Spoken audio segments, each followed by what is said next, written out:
So let's bring up a real comedian now. Guy who's actually had material prepared.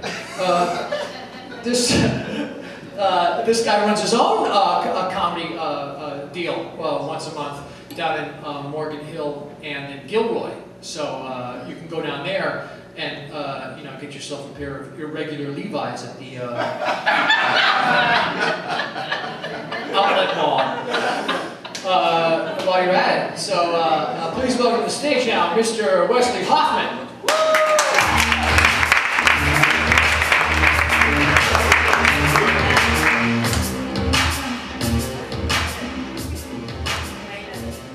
It's definitely my kind of music.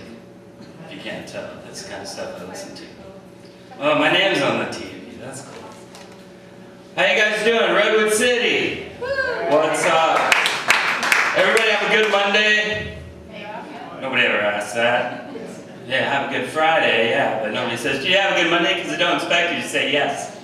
I had a good Monday. Before I came here, I shot around to golf. I know I don't look like the guy that shoots golf, or however you put it. See, I don't even say the terms right. I was playing golf this morning. I didn't have enough time to do 18 holes, so I only did 9. Man, toughest 9 holes of my life. That Malibu Grand Prix is nuts. Oh, it's just crazy. Yes, good to be here. A lot going on right now. I don't know if you guys know this, but there's a lot of diseases going around. The other day I found out bulimia is contagious. Yeah, I saw Lindsay Lohan on TV and I threw up. Oh, it's not good at all.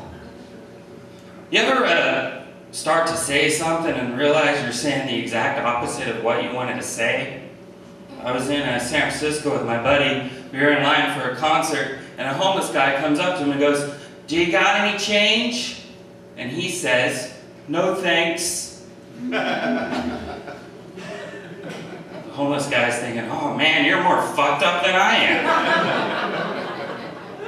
Shouldn't have said that. Speaking of which, how many people live with their parents? Alright, ladies, don't go home with that guy. I don't live with my parents, I actually live with my best friend and his girlfriend. Yeah, everybody said, "Oh, why would you do that?" I was like, well, it was a career move. You know, I needed the material. I was home alone one night with his girlfriend, not doing anything, and my friend calls in from work going, "Don't make Wes dinner." And she's like, "Why not? We're all roommates. Why can't I make him dinner?" "Just don't make Wes dinner if I'm not home too." I was like, wow, what a jerk. I was like, how about if we turn this around? How about if I made you dinner? She's like, oh my gosh, you would make me dinner? I was like, yeah, I would totally go across the street and get something from Jack in the Box. Totally do that for you. Of course, sometimes I like to, fool around with them. I get home late from shows sometimes, and they have the door shut, so I go up to their door and I listen, and I'll hear noises, and one night I'm up there and I hear all this screaming and yelling, and then I hear, "Oh God!" So then I knocked on the door and I was like, "Are you guys all right in there? Is everything okay? I heard you yell for God. Do you need my Bible?" They don't want me as a roommate anymore. It's weird. They send me shopping. They're like, "Hey Wes, go do the shopping. You don't have anybody." I'm like, "Oh, thanks. But I have a credit card, don't I?" The comedian has the money, apparently, in this relationship. See, they're teachers. So I'm going to the store, and I'm going down the chip aisle, and I see a bag of chips, Tostitos, now with the hint of lime. I was like, how is that a hint? Shouldn't it say something like, now with green lemon? Like, what's green lemon? Oh, green lemon, that's a lime.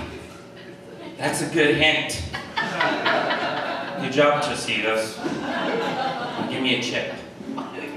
I was in a Walmart the other day, I don't know why, they had like a special on white trash. But I was in the Walmart and there was a sign on the ground that said, "Caution, floor may be wet."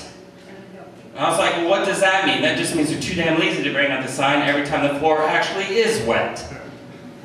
I was like, hey Walmart, if you're going to have the sign out there the entire time, you might as well do some marketing with it. How about a sign that says, hey, our prices are falling and so might you. Welcome to Walmart. Just going by Denny's, a Denny's restaurant, there's a sign out there that says, now hiring great people. All right, Denny's, step up. I'm just waiting for a sign that says, now serving good food. Mediocre even. I love technology. Technology is always getting more and more advanced. I don't have an iPhone, but I kind of want one. Anybody have an iPhone here? Nobody else wants one? Alright. I'm not going to steal it, I'm white, but just a stereotype. I don't run that fast is what I'm saying. But there's an application on the iPhone where if you like a song on the radio, I think it's called like Shazam, the app. If you like a song on the radio, you could hold it up to the radio, it'll tell you the name of the song, the name of the artist, and the lyrics. I was like, that is awesome. I just wish there was an application where I could hold it up to a girl and it would give me her phone number. It would be called like Hot Damn. Sweet. And then my friends would be like, oh, why didn't you call her yet? And I'm like, there's no app for that part. Oh, torture. I hate the Amazon.com Kindle though. I think that thing's stupid. It needs improvement. Does anybody have one of those? Of course not. But you've seen them. You know what they do. You store a bunch of books in this device. Okay, great. It's great for traveling. I get it. You're at the airport, going to multiple places, have all these books. Okay, but let's say you have your favorite book by your favorite author. Say you have Stephen King's It. It is in your Kindle. So you have it, and then one day you're at the airport, and oh, there's Stephen King. What are you going to do? Can you sign my Kindle? That'll never work. It's too glossy. It'll never stay on there. They need to add like a UPS thing on the bottom for you to sign. Like, oh, can you sign my Kindle? No, not there. Like the actual bottom part. No, turn that pin thing over. No, I know it's not really a pin. Just do it. But of course, if you've ever received a package from UPS, you know that won't work. Halfway through your last name, the thing gets stuck. And it's like, that's not legit. I can't put that on eBay. What they should put in a Kindle is an Etch-a-Sketch, you know? That way if you don't like the book, you're just like, get rid of it. See you later, Nicholas Sparks. I will not remember that walk. Oh, it's terrible. I used to work at a bookstore. I worked at a bookstore for 5 years at Barnes & Noble. Oh, how did I do that? I don't know. But I'd have customers coming up to me all the time going, I'm looking for a book. And I'm like, what? No shit? A book? Here? Have you tried Macy's? I'm not really sure what that is. There's a music section in Barnes & Noble. Nobody's ever in there. Why do they have it? I don't understand.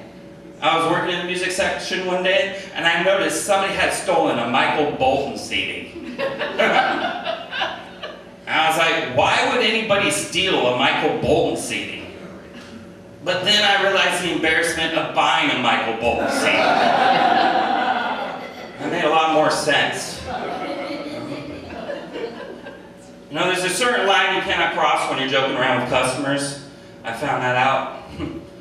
There's a pregnant lady coming up to me and she's like, I'm looking for the books on pregnancy. I was like, oh, well, have you tried the C-section?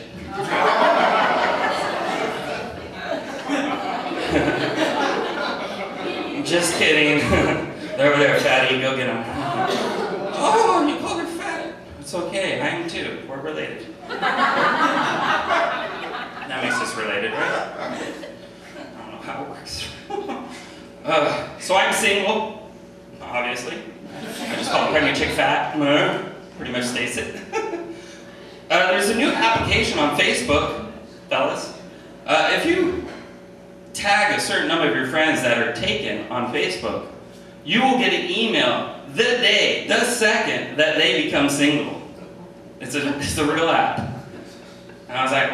Well, like, they're like, send me the email, they're like, go get him, Tiger. And directly to Tiger Woods, they send him. And I was like, well, that's a great application, you know? But I think there needs to be a better one, for me anyway. One that notifies me when they turn 18. Oh, calm down, 17's fine, it's just a joke. But yeah, dating is tough. Men, I have to tell you, I don't know if anybody's done this, but have you ever taken your ex-girlfriend to a pizza joint? And you want to patch things up, you know, so you go to the pizza joint. And then you notice that the game is on. So then you start watching the game on their TV, and then she's like, no, stop watching the game, talk to me. And you're like, sorry, I'm talking to you, let's finish this conversation. But then, out of the corner of your eye, you see another commercial, and it's for a better pizza place than the one you're currently at. And you're like, haha, I make bad decisions in life. Yeah, that's never happened to me either. But I have a rule for women. Men, you should imply this when you're going out for pizza. If you've ever seen this, where the girl grabs the napkin and starts dabbing her pizza because it's too greasy, don't let her. I know some of you have seen this. They're all, oh, nappy, nappy, nappy, dabby, dabby, dabby. Don't do that. Finding the perfect pizza is like finding the perfect woman, you know? You gotta go around and search for one. If it's too greasy, find a better pizza that suits your needs. I don't go up to women going, oh, that's too much makeup, dabby, dabby, dabby. Thank you very much. I'm Wes Hofmann.